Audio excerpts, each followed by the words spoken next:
Hey guys, it's Caden. Welcome to another episode of Get Prepped, the podcast, where we talk with voice actors, nonprofit leaders, and business owners that are going to be in the new game, Get Prepped.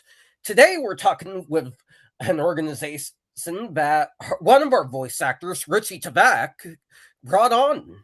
They work with several autistic individuals within the San Francisco area.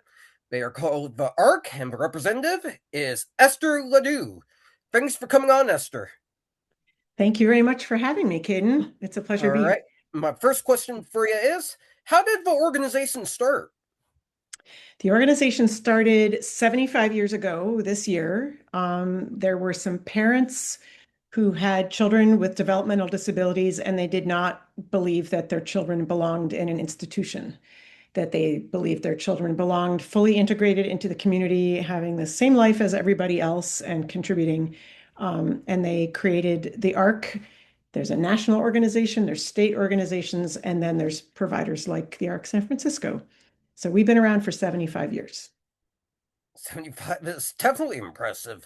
I think I heard of your organization in a few other places, Mhm. including my area, yeah, which is Liftenberg, New York. So I've probably seen you around, which transitions into my next question. What's the highlight of your time with the San Francisco section of the ARC that keeps you going? Oh my goodness. It's the people here, it's the participants in our program. I don't know if I could come up with one highlight, but I definitely like every day I come in here, there are folks coming in before they head out into the community. And it's such a remarkable, warm, welcoming community. And folks are so creative and smart and doing interesting things with their lives. And that's why I love working here. And that should be the goal of any nonprofit, to have an open and accepting community.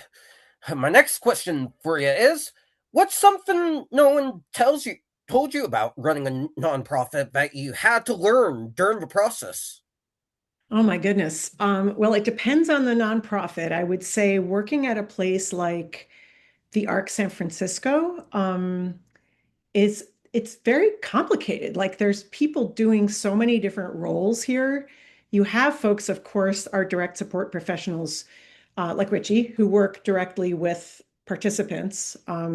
They are probably the most important people at the organization. But then you have everything. We have a big building to run. We have insurance we got to worry about. We have hiring, and we have like really everything you can think of, including fundraising.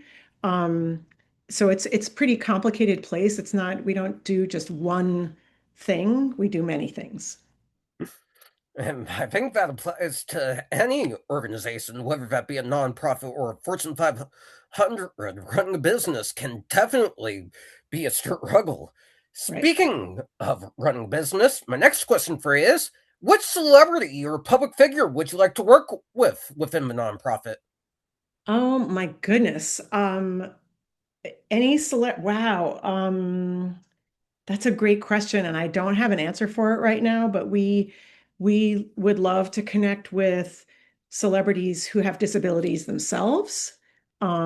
We're very interested in having people speak for themselves, and not speaking for others.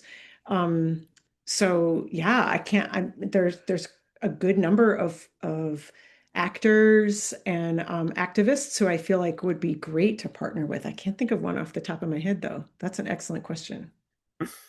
I always ask the important questions, and that's a very unique answer. Sure, I can name one right off the top of my head. Nick Novicki, who runs the Easter Sills Disability Film Challenge, could be a good one. He was actually responsible for bringing on the first all intellectual disability extras voice acting thing for a recent movie. I don't know what it was called specifically, but he'd be a great fit for your organization. Which leads to my last question for you. Where did the name the Ark come from? Well, it's not a great history, actually.